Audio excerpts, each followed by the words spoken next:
Beautiful people, welcome back, welcome back, welcome back to another excellent episode of the Good Service Podcast.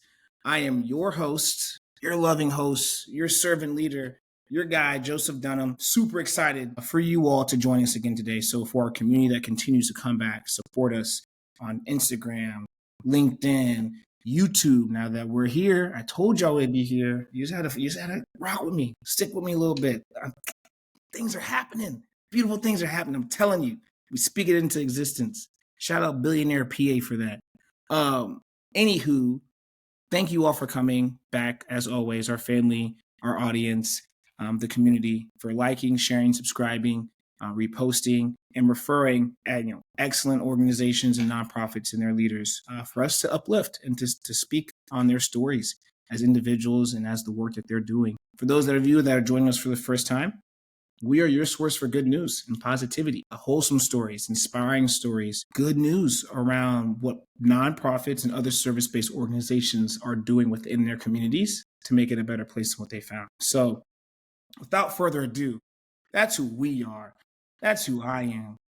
Let's dive into who we have on the other side of the screen, the other side of the airwaves today. So Rickey Townsend Jr., co-founder of Crown Scholars, is a dynamic leader dedicated to empowering young Black boys through mentorship and education. A math teacher by profession, Rickey's personal journey growing up without a father drives his passion for guiding boys towards success. Crown Scholars focuses on instilling positive habits, leadership skills, and a sense of purpose in the next generation. Through initiatives like the Black Male Educator Conversation, Rickey is reshaping narratives around Black male youth and educators in the Dallas-Fort Worth area. On this episode, we're going to dive into Rickey's inspiring story, the challenges facing young Black boys today in the school system, if you will, and how Crown Scholars is making an impact. So, ladies and gentlemen, allow me to introduce Rickey Townsend Jr. And the crowd goes, wow. What's up, man? What's good, my guy? How you doing? Listen, I've been lit. I've been hype all day for this. This has been what's been driving me. I'm like, ooh, it's recording. It's recording day. It's recording day. So I'm great. I'm grateful. I'm content. There's a lot to just be grateful for, obviously, with where life is at and where we're at in the holiday season. So, no, I'm well. I'm grateful, man. I'm grateful. How are you? How have you been? What's up? I'm well. I would say if I had to pick a word to describe how I feel filled. I feel like I'm ready for like my cup to run over. Like I feel like I just have like so much joy, peace coming from the holiday season, spending time with family, having a great day. And so I'm well today. My soul is well. Excellent. Excellent. Well, hey, I'm all about the good energy. We're all about the good vibes here at the Good Service Podcast. You exude that. Conversations we had leading up to this point on the phone, even in a text message. I'm like, he's one. We come from the same cloth. He gets it. And obviously just the getting into it before we hit the record button. So grateful to have you here, brother. And I can't wait to dive into more of who you are as a man and what your story is and what you've been through and how Crown Scholars came about. As you all know, for our first-time listeners, I love to share how I got introduced to our guests. If they didn't stumble upon the Good Service themselves, or I didn't actually reach out to them myself. So again, I'm going to have to give another shout out to my guy, Sterling Morris. I mean, yes, the man's connected to everybody everywhere is what it gets down to. So of course, Sterling referred Richard Shaw Jr., who we just had on the show a couple months ago. Crazy to even say that now that we're in December, but he's like, yeah, I know a few people that are co-founders and founders of nonprofits, and I just think it'd be awesome to get you connected to them. So Sterling is now 3 for 3 referrals. So my brother, thank you for just your excellent network and sharing that with not just me in the Good Service Podcast, but really you're sharing it with the world. So ladies and gentlemen, you see how this works. Email us, DM us, wherever you find us.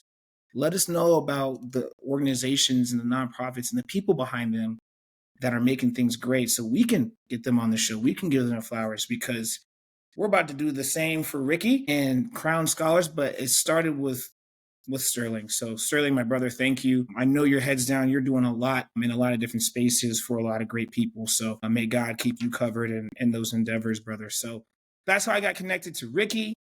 Now, let me dive in and tell you a little bit more about Crown Scholars, and we're going to turn it up some more. So, Crown Scholars is a 501c3 nonprofit organization.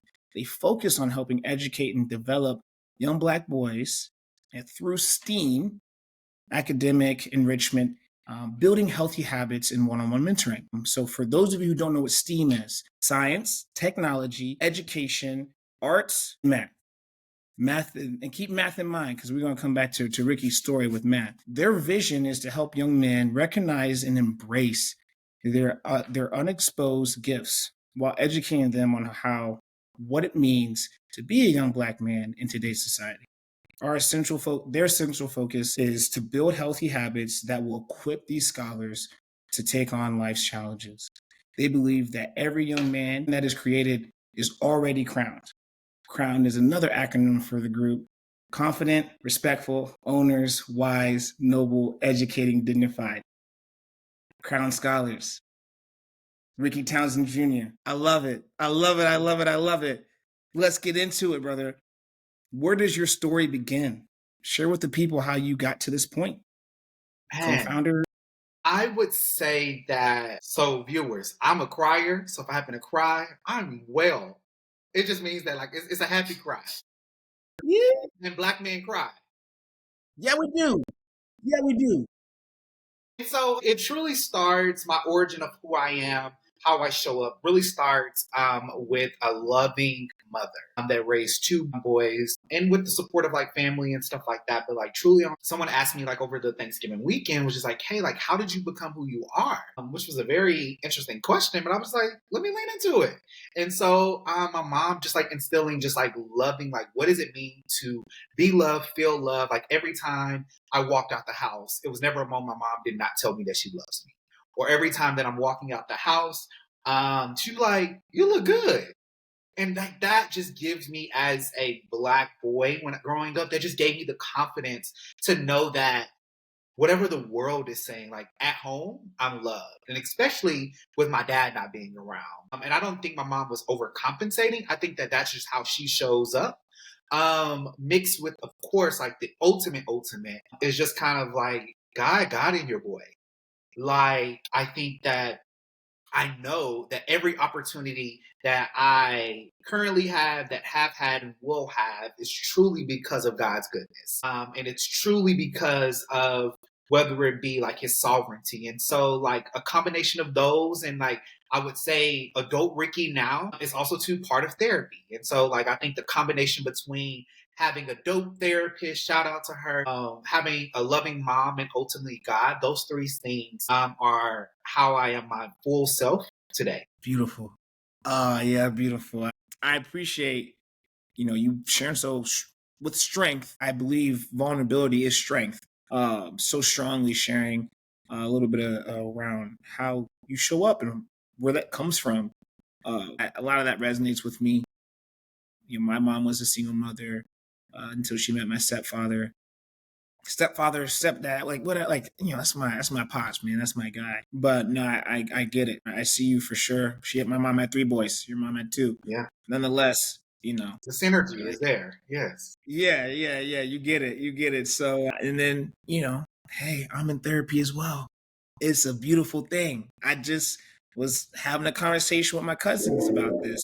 They're a little older than I am, but we were having some conversations around, I made the comment in the group chat, if I could give everyone in the world one thing, it'd be therapy. And well, I wouldn't use it. Well, why not? Why would I go to tell someone my problems when I probably didn't listen to the person that I went to the first or second time and gave me the same answer? Yeah. So it's like a mindset shift, right? But like, again, kudos to you. Like, that's big. That's major that you're in therapy. How long have you been in therapy for? I would say this is like a combination. This is my second therapist, but a combination of 3 years. And I was having a conversation, actually have a really good conversation with my barber. And he was just like, hey, tell me more about therapy, right? Like, when people just ask me kind of like the question of like who I am today, I very much like give therapy and God, like the combination of those together. And I was just like, similar to you, right? Like, can I cut my own hair? I can teach myself to cut my own hair. And this is the analogy that I give my barber. And I was just like, but it's something about that someone specializes in this specific thing. And he was just like, man, I get it, right? And I think it's just one of those things of just like having someone specialize. Like they are held to confidentiality. Like I can tell them about the worst of the worst. I can tell them about the best of the best. And Yeah, they are trained to be able to help me navigate and help me strategize. I think that's what therapy is. It helps you to strategize the things that you are experiencing in life and that you have also in the past as well. for sure.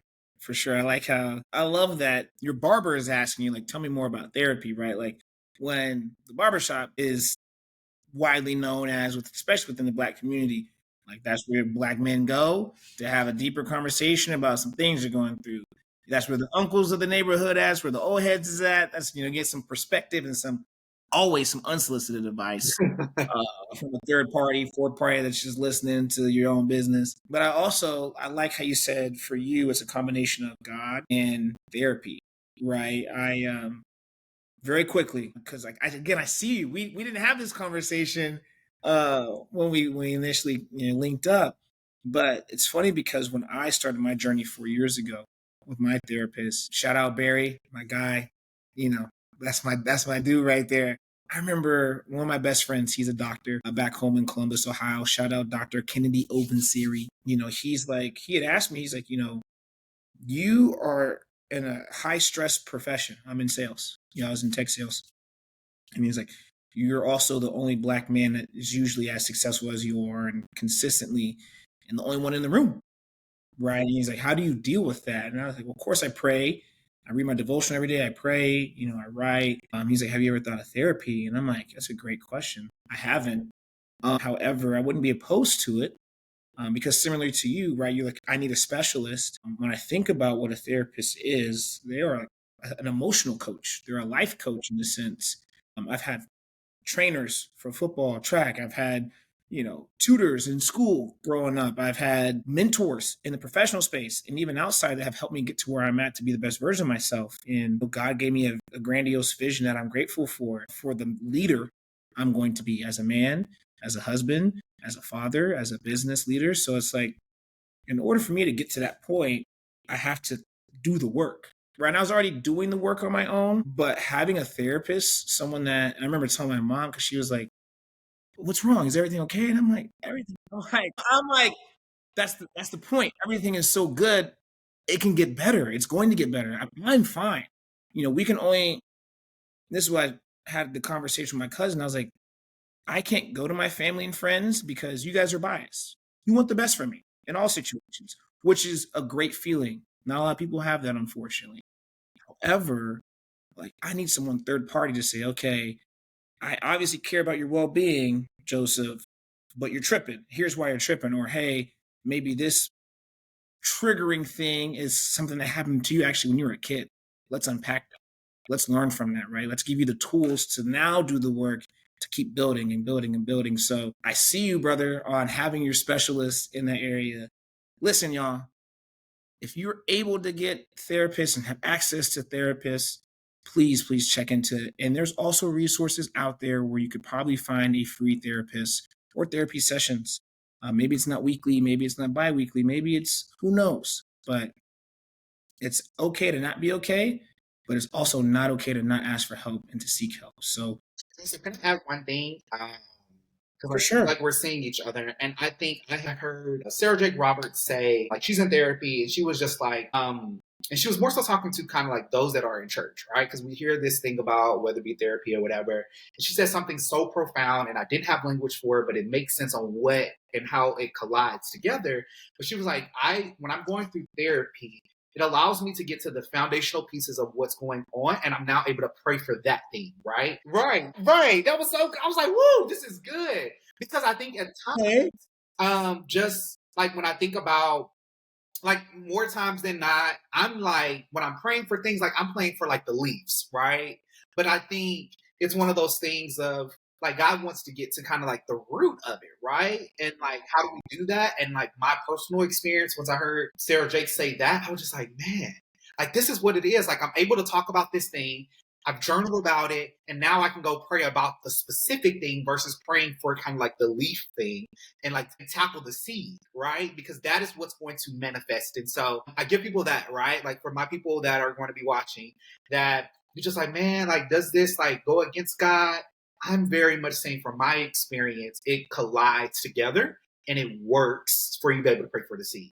That's it. My bad. That's it. Nah. You're good. You're good. Okay, my last thing on this and I'm done.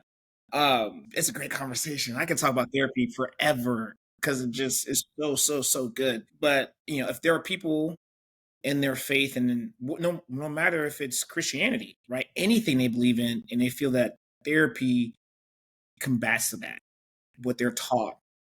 Obviously, I identify as a Christian man. I believe in Jesus Christ as our Lord and Savior. That's it. However, I remember having a conversation around that and someone being like, an older person was just like, well, you shouldn't be doing this and da. And I'm like, okay.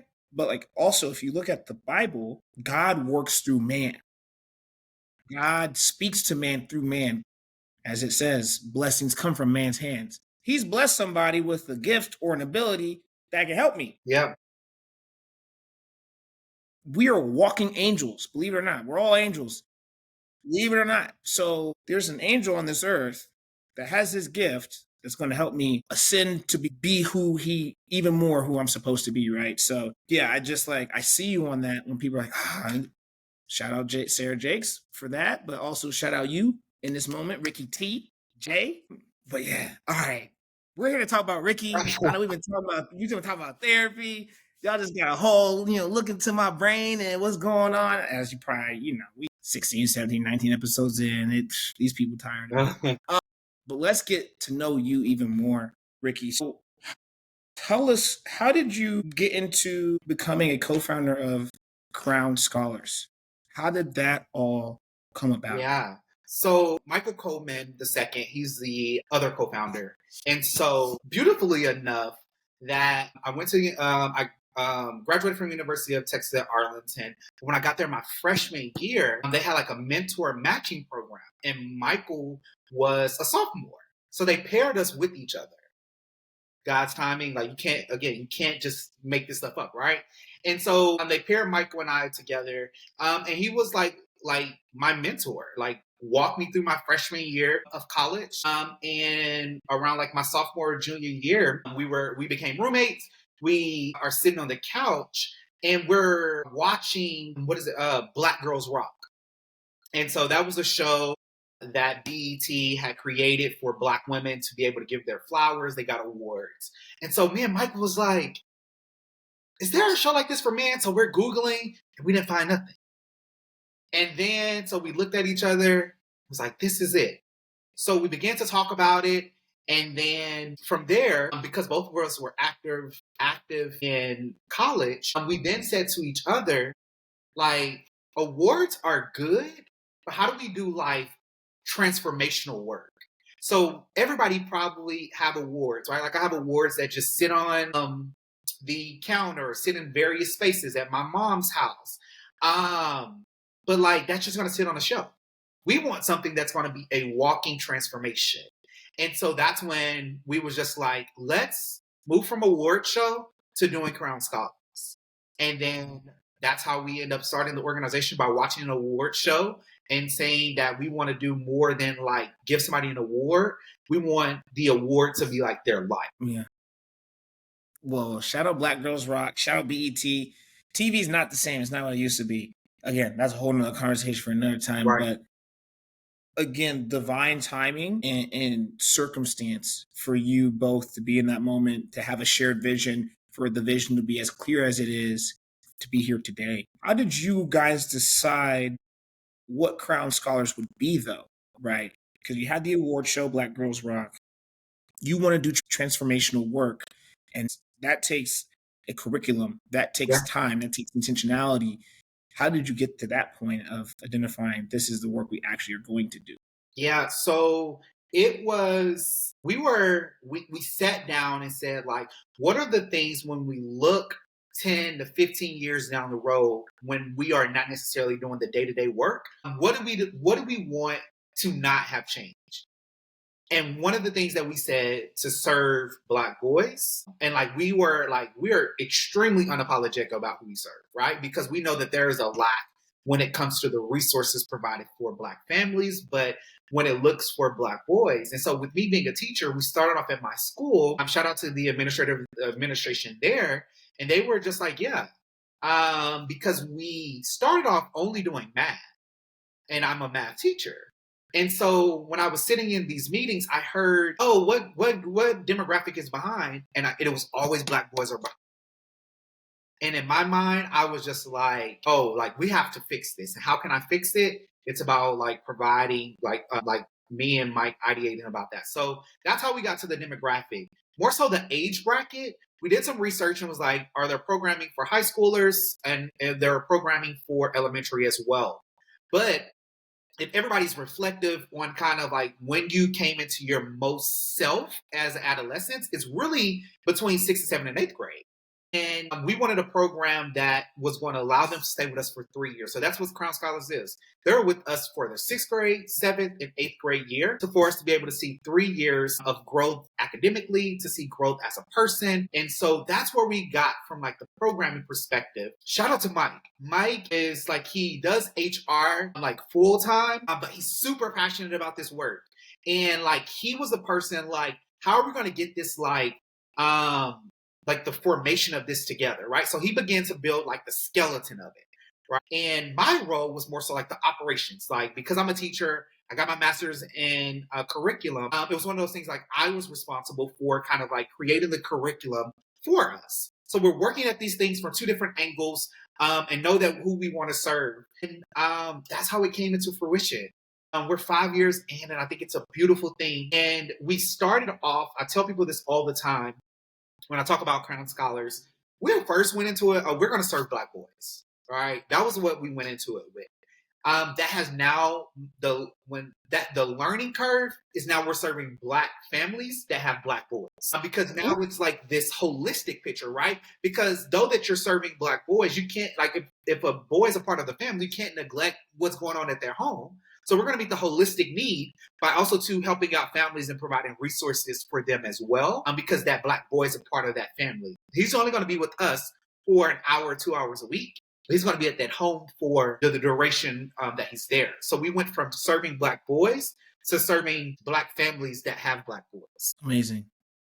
Yeah, no, it's you said a lot there, yes. Right? And I love it. One thing that I just was like, you're like, Mike's great at this, I'm great at this. Again, we met in the middle. We both did the work tirelessly. We met in the middle. Like, this is it. This is where we're going to go. And then as you're doing the work, I was just on the phone last night with my best friends, an excellent entrepreneur in the marketing space, ad space, works with Google as well. We were talking. I was like, it's funny, right? Like, we as these visionaries, we don't have to-do lists. We have infinity lists. It's like once you do one thing, you realize what makes up that one thing is all these other 7 steps or all these other tasks. So that's where the real fun gets into it, right? So you both being able to compartmentalize, to come together and say, from an ideation standpoint, say, this is who we're going to serve. And then as it evolves, 5 years in, I can imagine, I'm for sure it looks how you thought it would, but it's probably a little different. Yeah. But it's still good. Yes. Right. So how do you all, right, at first have the mindset we're going to serve young Black boys, young Black men, and then now you're educating their whole families? What's the difference in curriculum? How are you approaching that? Yeah, so we've evolved to now becoming like a community-based program. So we were just like at a school, now 5 years in, and we start off with like 4 to 6 guys. Proud to say now it's like 26 guys, right, in 5 years. And so the curriculum for the scholars look very much the same, like what we originally started from. But I think the piece about the families is more so about like, how are we providing like mental health services for like the son And by product, that will be like helping the family. Like when we think about Women's History Month, how are we like considering those that have moms? Or when it's Mother's Day or Father's Day, when it's those things, it was one of those things like first year, we was really just focused on the young man. But now it's in the space of just like when holidays are coming up and celebratory moments are coming up, how are we pouring into families? And what does that look like for those that are listening that don't know? They're just not learning about Crown Scholars. What does some of that look like for you all? You know, day in and day out. Yeah. Right? Is it the same in the summer versus what it is in the winter? Or are you guys only an organization that during the school months in school year you're up and running? Would you share with the people what that looks like? Yes. So now we meet once a month with the scholars and their mentors, and like the team meets once a month. And that's through about 9 months. So school starts in August, let's say, and ends in May. We're doing programming between those months. What does summer look like? Super happy. Whenever I was in Dallas, I had the privilege of like leading our inaugural STEAM camp. And like STEAM camp is where it's a week full of festivities where we pull on community members, and also to kind of like our partners to be able to host a week of, and very inexpensive to families. And it's like a week of just being around other Black boys. It's a week of like science, technology, engineering, arts, math. Like it's 5 days in a week. We take care of all those five, and they're doing something pertaining to that. Also, too, as well, like when we talk about bringing in like the community, it's also too of just like how do you change a tire? Like how do you tie a tie? What is it like for you to have a professional headshot between the 6th and 7th and 8th grade?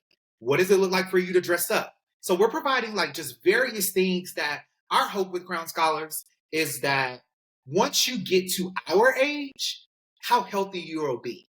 And we believe Yeah. that by pouring into you at this age for 3 years, by coming to our STEAM camp in the summer for a week, that you will be a more healthier version by the time you get to us. And we don't have to kind of like go back and recreate the wheel and stuff like that. Right. So I love that. I love that. I often say about myself is, and this is like just outside of, again, walking the righteous and honest path that God gave me, is I want to make the 8-year-old version of myself proud. I want the little Joseph to be like, that's who I want to be when I get older. Good. Right. Not just that too, right? I have 2 younger sisters. I have an older sister. She's 10 years older than I am.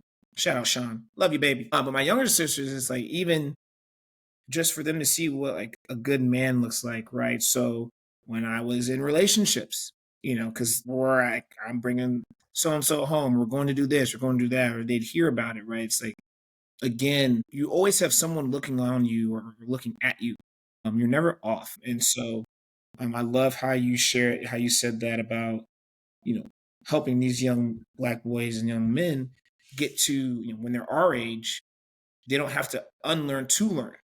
We're the trailblazers. We're the generational pattern, disruptors. I don't like the word curse. I don't. It's too heavy. We know that there's life and death in the tongue. So we're pattern breakers, right? We're disruptors. We're trailblazers. And so that's our commission. That's on our hearts to do this. And that's what makes the work so great.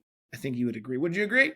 Definitely, for sure. It's our responsibility that like it was passed down to us, and whatever's passed down, right? The good or the bad, right? Like how do we take that and like we make life a little bit less for the next generation? Yeah, for sure. For sure. So I shared in the open, right? And you shared yourself, right? You single mother, your father wasn't around. How did that play into the mix of Crown Scholars and just your own personal upbringing? Yeah. Right? Of becoming the man you are today as you lead other young Black boys.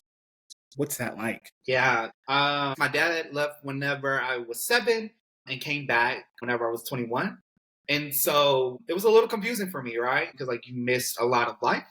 And so like growing up with that, it was one of those things that of course, like my friends, dads are cutting their yards, but like whether me and my brother have to do it and things like that. And so how I think it birthed perfectly. Would I want my dad to be a part of my life during those years? Yes, but I don't change it because I think me and Mike came from 2 different households. Like I came from a single parent. Mike, mom and dad was in his growing up.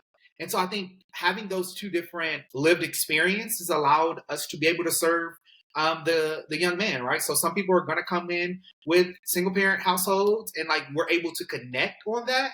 But it allows for open conversation to happen and for Mike to share about kind of like what does it truly mean to kind of like grow up in a household and like what was the pressures of that, right? And so what was the benefits of it? And the same thing from my perspective as well. And so I think it again, like I think um this uniqueness of both of us allowed it to merge very well for us to be able to serve the young men that are in front of us, to be able to provide hope that whether if you do come from a single parent household, you can be successful. If you're in a two parent household, you still can be successful. It just looks different. And so I think that's the beauty of it for us to be able to have two different lived experiences. No, that's again vulnerability. Just you being real and sharing yourself with the world and myself in this moment. Yeah, I don't know the statistics around it on how many two parent households there are anymore.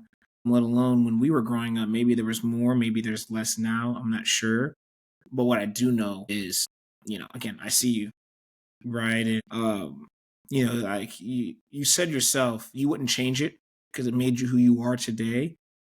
So that's a beautiful thing, to have that in your heart and to know that for yourself and about yourself, right? And again, I would give word to and bond to mom, to God, right, and to the rest of the support system and village that you all had then and that you probably still have now.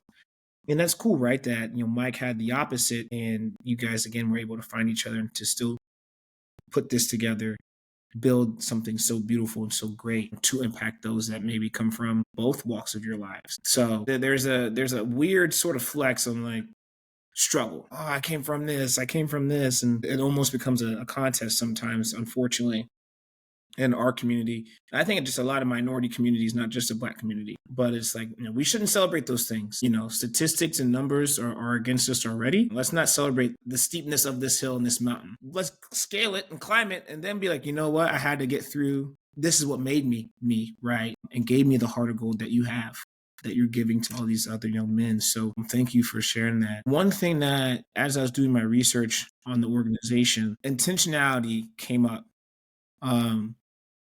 What is the significance that you all have when it comes to being intentional with your mentees over the 3 years? Why is there such an emphasis on intentionality for you all? Yeah. So I think that's another thing that evolved, right? It happened the first year, and it shattered everything that I kind of like thought about just as far as like when it comes to like masculinity. And so still talk to this day. He's now in the 10th grade. And whenever I first met him, like I gave him a dap, right? Because like, that's what we do. Then maybe like I think the next week or the week after, shout out to Caleb. Caleb leaned and gave me a hug. And that shattered everything that I thought about masculinity, right? Because I like it. That's necessarily not how I was raised, right? It was like, hey, like when you see a man, give him a dap, right? And so I think the intentionality of now with how we operate with Crown Scholars is like, come here, let me give you some love, right? Because whether it be you are getting it at home, if you're not getting it at home, when you come in this space, you're going to feel loved, you're going to feel seen, you're going to feel heard, and you're going to feel valued. And so, like that level of intentionality, what we learned in our inception has allowed us to be like, how are we allowing Black boys to just show up, right? And I can say this by being a teacher, it's just one of those things that they want you to sit down and be in your seat, right? That's not how Black boys learn, right? Like, and there's time and place, right? Like if you're having a speaker, right, you can't be running around. But if we're just like learning something, or whether it be we're just up, like, why can't a Black boy just get up out of his seat and just stand up, right? Because like that's what Black boys do, and like that is like very much like research based as well. And so I think that level of intentionality, just allowing them to just be, right? You don't have to be performative when you come in this space. And we tell that to like also to like our mentors as well, that this mentorship is a mutual, like you're going to learn from them and they're going to learn from you as well. And so I think that intentionality and was set whenever we from the inception, and like whenever we were on board new team members, we'll let them know like what this space is, what you're going to get out of it, to be able to really level set, because this space is very unique and it's filled with love. And any young man or any young boy that has been in our space, we have heard that, man, like there's a sense of self awareness, self love, and that's, you can't buy that. You can't get that in an award or anything like that as well. And so that's how we have been intentional from the inception. And now it's sprinkled out through like our programming and stuff like that. Yeah. No, that's special. No, that's really special. Just creating that safe space, right? To, like you said, to just be your authentic self, just to be. I can imagine what it's like to be a teacher right now. We were in school ourselves, what, 15 years ago, high school at least. Yeah. And it takes me back to some of the work that I've done with some nonprofits here in the Atlanta area. Shout out Asante Hill, Valor Academy specifically, and just learning from them, right, and being in the classrooms with them, and just understanding like this is who we are, right? We're all so unique, though we all need the same things, and that same thing could just look a little different at times. So to the fact that you guys are that purposeful in making sure that the space is safe, that everyone can be themselves however they need to show up. Again, from when you're in the classroom or when you're with mentee, but also too when the mentor is with, your Crown Scholar mentee. How do you all go about vetting your mentors and finding them? Because you shared earlier in the show, you guys have grown exponentially. You'll continue to keep growing. So I'm excited for that for you all. So congratulations there on the continued and steady growth. But how do you go about making sure the mentors are coached up and ready to go and pairing them with the right Crown Scholar? Yeah, so it works perfectly because I understand kind of like what, by interacting with parents, like what they want to make sure, like at the end of the day, that if my kid comes with you, that my kid is safe with you, right? So I think the first thing is like we have a questionnaire on our website, and it allows them to fill out kind of like who they are, what they hope to get out of it. And then from there, we go through it and see kind of like, hey, do you have the capacity? So we do an orientation, but also too as well, like the expectation with our mentors is making sure that you can pass a background check, right? That's just like standard across the board, right? Because what we are, you talked about like creating this safe space. We're proud to very much say like every mentor that we've had has been able to pass a background check because we want to make sure that parents feel safe as well to be able to leave them with us for X amount of hours. And then it's one of those things of just kind of like the mentors also to come to our monthly development sessions as well.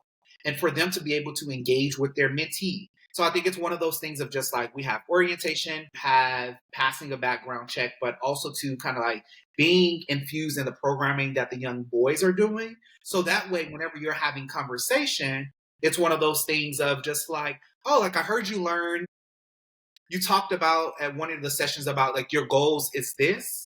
Now, what does it look like for me as a mentor to be able to hold you accountable to that? How do we readjust those things? So they're included in those sessions as well to provide that additional support because they're meeting with us monthly now. And so between those months, they're with their mentor to be able to kind of like provide that additional support and reiteration on kind of like whatever we talked about. Excellent. Oh, I love it. Yeah, I love it. That's the secret sauce, right? That's one of the things that drives retention in a program such as yours is the strength of your mentors and your volunteers because they're gonna, these your scholars are gonna say, hey, like I'm a part of this group. You need a mentor, right? Or hey, mentor, I have a friend. Do you have a friend that's a mentor too? That's not already, vetted, right? So I absolutely love that. And then I And I just see it. And then I hope to see that whenever it'll be probably 5 to 6 years, like what does it look like for them to come back and become a mentor, right? Yep. Like that's that full circle moment that we live for. To be able to like, man, like I was in this program, I benefited from this program, and now I'm able to now come back and pour into. I think that once that happens, mind blowing, all the things. So, and that's great because I was thinking like, how do you instill leadership in your mentees right now, right? To, if they don't already see themselves as a leader or hold a leadership position in sixth, seventh grade, whatever that looks like, right? Class leader, on a roll, captain of the team, whatever. How are you all going about, building them up to be leaders, those that say I want to be or have the capacity to be, so that they do come back and serve with you all? Yeah, so I think our guys, the oldest class that we have right now would be 10th graders. But if we're talking about like when you're in our programming, I think going back to like, just like as a societal thing, like we use kind of like safe space. But like you can literally fall safely here, right? Because if you go up there and say, for instance, you come and you're one of our guest speakers, right? It's one of those things I can mess up, right? And it's not going to be held against me because this is not school. But this is a beautiful place where, like, hey, if I happen to not pronounce your name right, it's one of those things that, hey, it can be in the moment, depending on the specific mentee. It can be afterwards. Like it's a great place for you to fall safely. It's a safety net. And so I think that is one way. I think also too, whenever you're starting like 6th, 7th, 8th graders, I think you grow in like leadership. So we want our 8th graders to be able to set the tone on what does it look like whenever you're like in a session. How do you like help lead some sessions? How do you like how like when somebody else, say for instance someone else, we have a guest speaker and someone else is kind of like talking, like how can you like gracefully check them, right? Like it's just one of those things of just like when you're growing in age within our program, it's a level of expectation that we have you now, right? Because it's one of those things that you're no longer a 6th grader, you're no longer a 7th grader, you really big bro. And so it's one of those things of just kind of like being big bro, like there's a level of positive influence that we expect of you. And so also too, like that's conversation that happens with the leadership team. That's conversation that have with the mentor as well on just like, hey, you said you wanted to grow in this. How can we do this? And what does it look like for you to do these things outside of here as well? Like, is that you running for a position on campus or at your school and things like that? So I think it's a variety of ways that we go about it, but it's a beautiful and safety net to be able to fall gracefully and trial and error to be able to grow your leadership. Yeah. All right, word. You got me ready to become a leader. Turn me up. Let me be big bro. Let me lead by example. Man, that's too good. That's too good. STEAM. Yes. You're a math teacher. How did you decide? Like, obviously earlier in the show you shared at the beginning of, the inception of Crown Scholars, it was math, right? But like, why did you guys decide to say, you know what? Let's not just focus on math. Let's just go head first at STEAM. Yeah. So that what we do know as a society, like, we are like the where you're going to get paid the most. If you're not necessarily if you take a different route than athletics, is really kind of like technology and engineering. And really STEAM, right? Like that's where people are making money. And so our biggest thing is just and it's one of our slogans, is exposure evokes elevation. Ooh, that's a bar right there. It's a Yo, take word, that right? home, y'all. It's a word. Hey. Exposure evokes Elevation. elevation. Yes. And so our thought process with that is like if you are exposed to things in a positive way, you now have this expanded mindset on kind of like what you want to do, what you can be.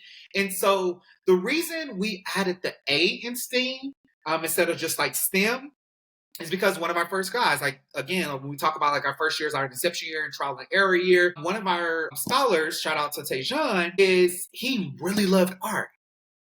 He's Yeah. actually creating a comic book about his experience in Crown Scholars, and he's in the 10th grade. So he loved art. And Fire. so we was like, he loves art. There's such thing as STEAM. Let's not do STEM and just add the A. And so Yeah. like down the road, we've shared this with Tayshawn, like he can look and say, man, I had an influence on what y'all do today because of my passion. And Michael and Rickey noticed that and they incorporated that, right? And so it goes into like when you hear something, see something, and it can help the organization, like that's something that for life that Tayshawn can say that because of that, STEAM is now incorporated. So it was one of those things of us listening to what the scholars needs mixed with kind of like what we forecasted being careers that our scholars can go into that can assist with building generational wealth for their families and being exposed to these things. Yeah. So that's the reason why. STEAM. Shout out Tejan. Yeah. Putting you and Michael on. I love it. I love it. You and Michael are good for a good acronym. Crowned.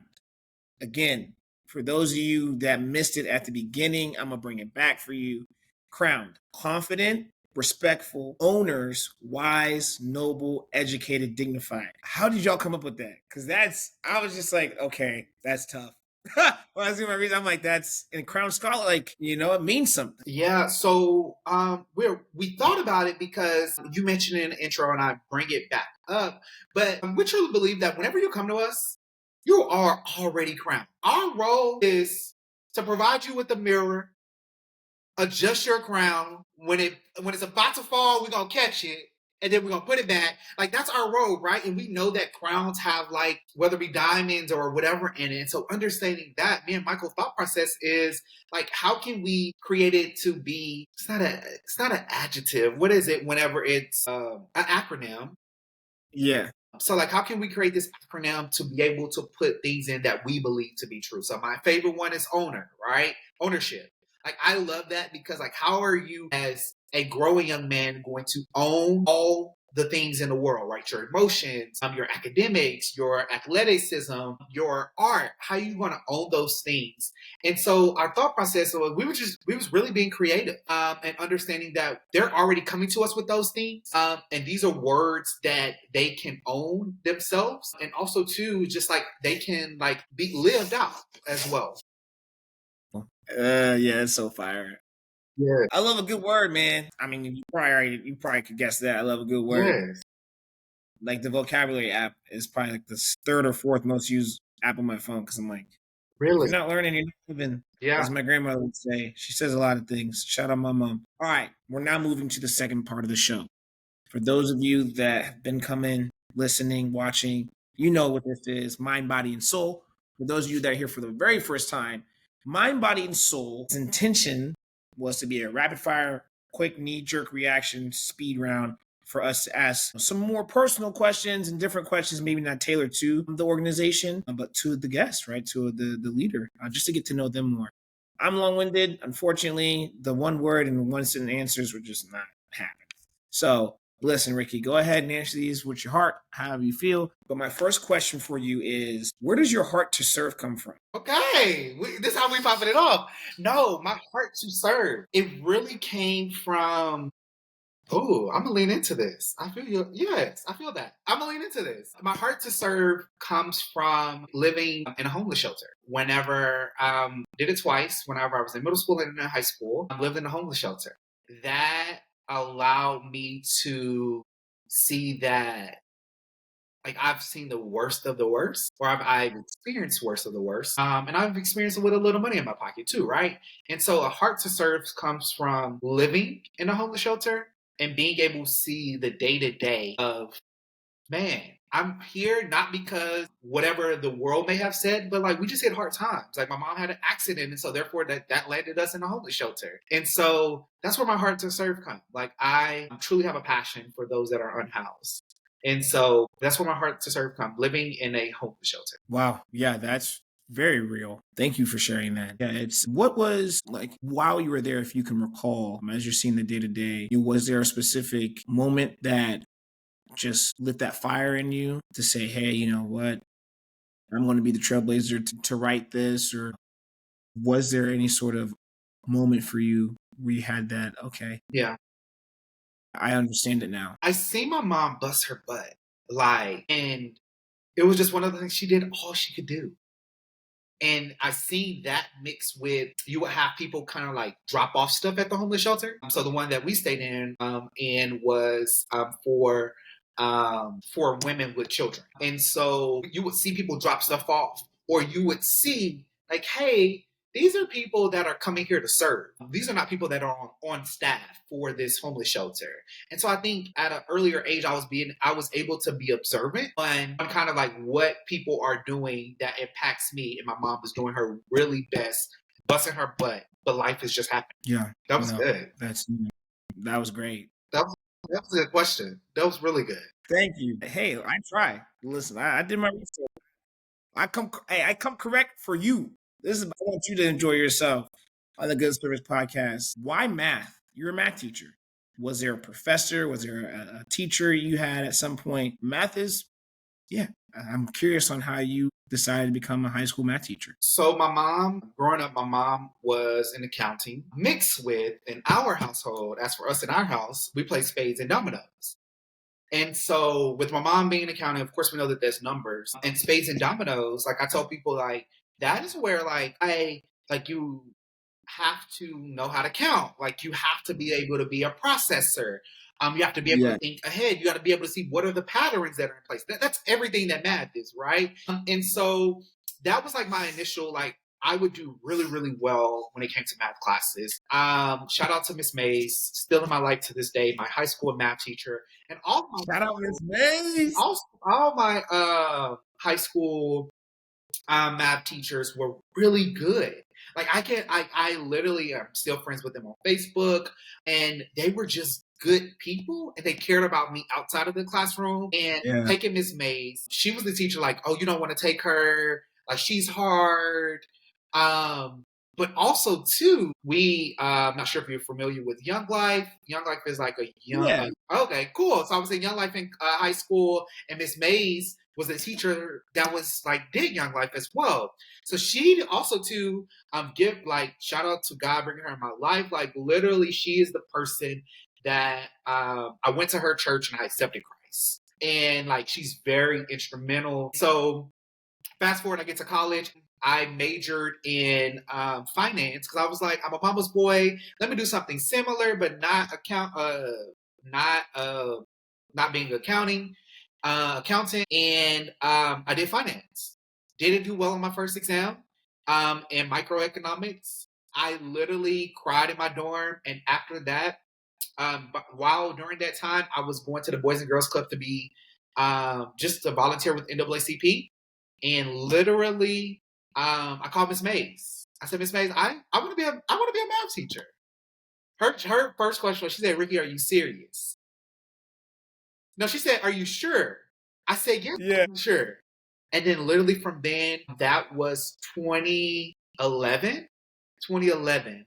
Like ever since then, I knew I wanted to be a math teacher because so we have the love at home.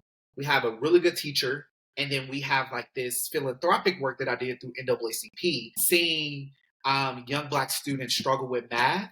And I'm just like, how are you struggling with this? I'm good at it. And being able to help them. So those three things together allowed for me to be able to be the math teacher that I am today. Shout out Miss Mays, man. Yes, love it. No, it's an amazing thing, right? To look back at your life, objectively, like, okay, how did I get here? Yeah. And it's like, I've actually always been this person. It's just look different at different times as it forms and takes shape into where you're at today. Right. And I mean, probably 20 years from now. Yeah. Okay. We'll do the same thing, the continuous reflection on the growth and the becoming of who you were always meant to be. So I just love that. And I was hoping that there was a teacher or professor, because I have a few in my life too. Yes. That I still go see when I'm back home. We'll grab lunch, we'll grab breakfast. They'll be like, hey, come speak to the class. I'm like, would love to. Right. They're trying to get me to be a teacher. Still to this day. And I'm like, if God has it for me, absolutely. But until then, this is where I'll be. Yes. But nah, I love that. What's your favorite part about math? I think the patterns. I think that I can look at something and I think that I can see kind of like what I think that's a little bit why I like suspense movies, right? Because I think suspense movies, if you watch it well, or you watch it intently, like I think you are able to see like the patterns and things. So I think that's what I love about math. Yeah. No, I'm with that. I'm a suspense thriller guy. Yeah. That's one of my genres. You like a good puzzle. Yes. As long as it's got to be great acting, great plot. Mm-hmm. Make me think a bit. So I see you there. Brother. What are students struggling with in math today the most? Endurance. In what way? And so math now, or not math now, like I think it's an endurance thing, right? Like I think math, like you don't want to do 4 steps to get to this one answer, right? Like in students' mind, it doesn't make sense, right? Like their thing is just like, let me cut across the grass, right? And like about math, especially like at the high school level, it's not 2 plus 2 anymore, right? It's 2 plus 2 squared times 9 plus 3. Like it's all that, right? So I think it's not a like students are struggling with the math piece. I think that they're struggling with the endurance. Whole nother conversation for a whole nother day, but I think it's just like this. And I enjoy it with certain things as well. Like this, it's like a microwave, right? Like you want things quick and easy. But like with Yeah, math, it's one of those things of just like it takes endurance for students to be able to do that at the high school level. for sure. No, I get it. As you were breaking that down in my mind, I'm like, yeah, like convenience. Yeah. Attention spans are drastically shorter than what they used to be. But I don't want to show my work and how I got to the answer. I just got the answer. Yep. Right. So I loved math. It was one of my favorites. So I'm like, that was the fun part, was like, yeah, let me show you. Oh, this is how you got it, but I can also get it this way. Yes. So I just got in a whole riff on PIMDOS with one of my group of friends like a month ago. There's this problem. It had, because guys from New York, Chicago, some from DC area, some of us from Ohio, everyone was just at each other's necks. It's like, no, this is what PIMDOS means. It's like, what were y'all learning up there? Yeah. And it's just still getting the same answer. It's like, how? Wait, what? So too good. Too good. What did you struggle with in math? I did not like geometry. I had a feeling that was going to be it. Like still to this day, like I teach geometry, and it's one of those things that it's the least favorite one. Let me guess. Proofs. Yes, hate it. Yeah, like that. I in my mind, I don't get it. Like I'm just like, how, who, why do I have to prove this? Like that's what students tell me or say to me, which is like, hey, Mr. Rickey, why do I got to prove this? And I'm just like, hey, some of this stuff and I'm real, right? Like I'm very much like some of these things are going to be applicable. Some of these things you have to extract the numbers and you extract the letters and like what are the principles that you're learning? Talking about like the math, the critical thinking, all those things. But yeah, hate it proofs. Hate it. That's hilarious. Yeah, no, I just don't think in high school, I think back to it, I'm like, my geometry teacher, she meant well. She meant well. We'll say that. We'll say that. Because I'm like, I could have had the potential to love it, but I'm like, I just, sometimes it is the teacher, sometimes it is the student. It could be both. Yeah, it is what it is. A good friend of mine, he's actually starting a nonprofit. He struggled with math growing up, and he's a phenomenal artist. And he uses shapes in geometry. So I'm gonna need to get you mixed up with Jordan. Yeah. Yes. That'd be fire. That'd be excellent to get you two linked up. Maybe have him as a guest speaker or something, or even just to connect. We're all right. So you're a man of faith. You're in the church. Are you in the choir? Because I found that you're in the gospel. So are you in the choir? Are you in the band? Neither. Just about the big G. I love singing in my house. I'll do karaoke. I can hold a note, but like don't expect a performance. And not in the choir either. That's just too in front of too many people. And I would prefer to do that. Like that's my thing of whether it be I'm around the house, listening to gospel music. Gospel is my favorite genre. And my friends, we were playing this game whenever I was back home. And it's called Word Association. And my best friend Jamisha was just like, Rickey gonna think of whatever gospel song that comes to mind, right? Because like that's just how my mind is like wired. And so yes, no choir though. No choir. Got you. Okay, so karaoke then. You said you don't mind singing every now and then. Who are your top 3 artists? If you're gonna do karaoke, you're gonna pick from these 3 artist catalogs. Usher for sure. Usher Raymond. Usher baby. Nah, that man is hilarious. I can do. We could do some Marvin Sapp. Okay. And then I would say, like, not an artist, but more so kind of like a group. But give me like some Maverick City. Okay, got you. Yeah. Yeah. Okay, I see it. Go ahead then. Respectable for sure. Yes. What is your definition of good service? It's a heart posture. I think when I think about good service, like I think that service requires like I want to say a good heart. Maybe that's what I want to go with. But I don't think good. I would say, yeah, I'll go back to my original thought. What is good service? Good service is a heart posture to be able to do good for those who can do good for themselves or those who cannot. And my posture of my heart allows me to be able to do good by people by serving them. Yeah, I like that a lot. I like that a lot. Someone used heart posture in a different way. I'm trying to think who it was, but they explained it far different than what you just did. Yeah. It'll come back to me. It will. But yeah, to do good, right? Like just the essence of it. You know, if your heart isn't upright in that way, it's not going to do right. Yeah. So I'm with that for sure.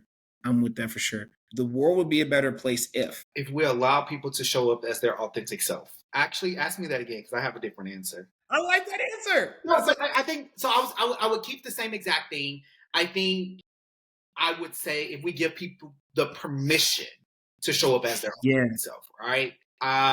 But like, why do people need permission to show up as themselves? See, that makes me mad. You know what I'm saying? Like, who are you to give me permission to be me? Yeah. Sorry, I'll turn up on that one. But I get it.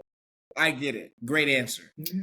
I subscribe to that as well. So this was great. This was good. It was good. I can't believe we're getting to that point, right? Ladies and gentlemen, unfortunately, this is the closing portion of the show. It's called Before We Go. Literally as it sounds. This is what we're going to discuss before we go. So, Rickey Townsend Jr., I want you to plug away shamelessly, my brother, on where the people can find you, how they can support you, Michael, the mission of Crown Scholars. This is your time to shine on all social media, everything. Let them know how they can support, how they can donate, how they can volunteer. The floor is yours. So you can follow me at Junior's Blessed. So Junior spelled out is Blessed. You can follow Mike at Mike Motivates on Instagram.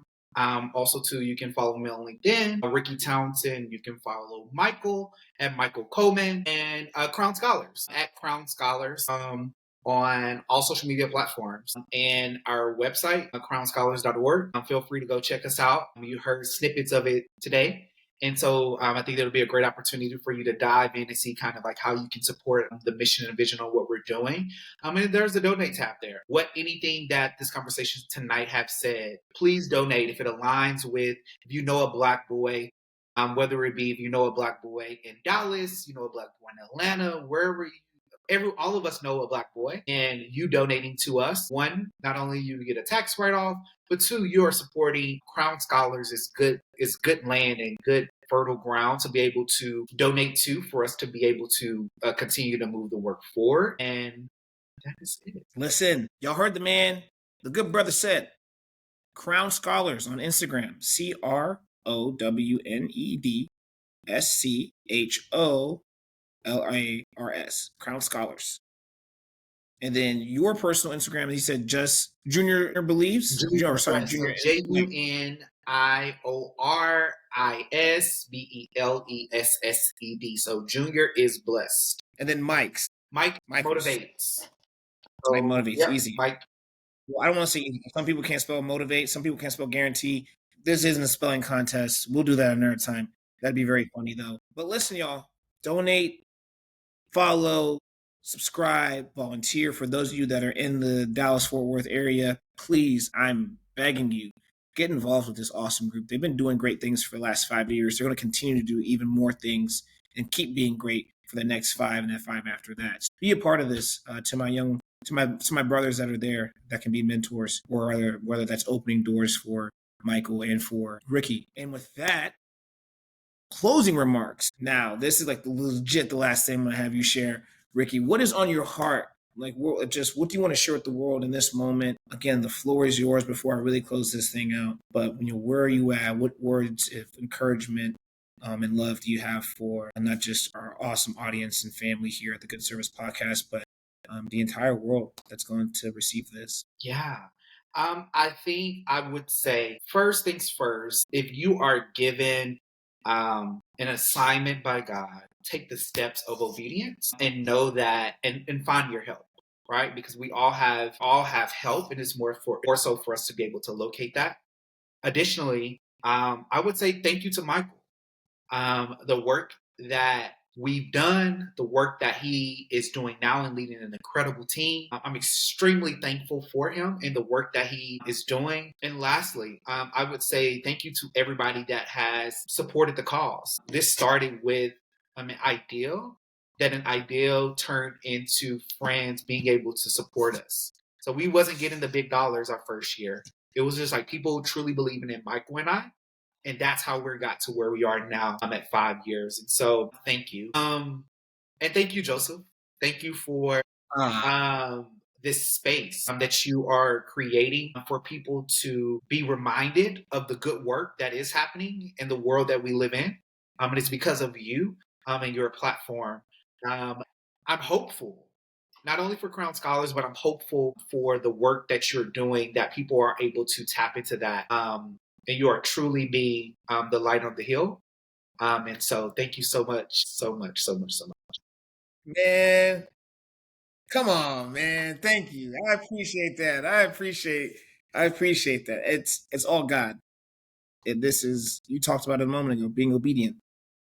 I would not be in Atlanta, Georgia if things were up. Well, just how we ended up here is all God. So I give him all the glory, all the praise, every moment I can, and I'm grateful to have the platform. I love what I do and I love serving. And this is my ministry and this is how I'm supposed to give to the world. And I'm going to do this till I'm blue in the face and till my day's end. So thank you for being here, right? For hanging out with me, for saying yes to being on the show, to sharing all the amazing things that you've already done and that you're going to continue to do. You and Michael with Crown Scholars. That means more than you know. So with that, ladies and gentlemen, of course, I'm your host, Joseph Dunham. I can't even say my last name right in this moment. But this thing does not work without you all. So please, please, please, please hit the subscribe button, hit the like button, hit the follow button, share, repost, refer. Again, you're not going to ever hear me not talk about it. We're not going to touch all four corners of the world without you. We are a global organization. We're here to impact the entire world, not just Southwest, Southeast USA. No. So follow us on Instagram. It's a Good Service Podcast. Email us your referrals, your comments at the Good Service Podcast at gmail.com. Even comment, when this is live, right, on YouTube and on Instagram. Let us know what you think about this. Did the story resonate with you? What did you like about what Rickey had to say? This thing does not turn and work without you all. Yes. So again, we would not be here if it wasn't for your all's continued support. And we're going to be here for a lot long. So I love you. I'm grateful for each of you. Be well wherever this episode finds you and however it finds you. And we'll talk soon, friends. Love you.